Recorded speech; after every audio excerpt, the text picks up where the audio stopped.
Simone Veil est une figure sans équivalent parmi les intellectuels français du XXe siècle. D'abord, elle a vécu très peu, elle est morte à 34 ans et pourtant pour Albert Camus, elle était l'une des figures intellectuelles les plus marquantes de son époque.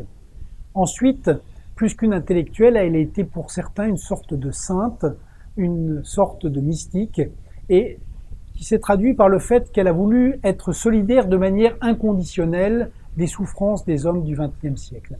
D'abord, alors qu'elle était normalienne et agrégée de philosophie, elle a choisi d'aller travailler dans les usines d'Alstom et de Renault au début des années 30.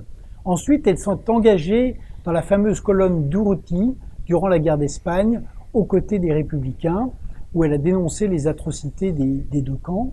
Ensuite, elle a fait le choix de rompre avec le pacifisme de son maître Alain à la suite des accords de Munich.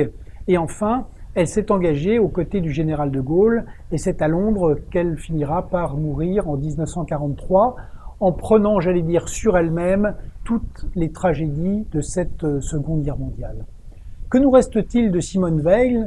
Il nous reste d'abord une méditation sur ce qu'elle appelait la source grecque. Cette source grecque, c'est la source de la liberté des hommes, les origines de la démocratie, mais aussi les origines de l'Europe.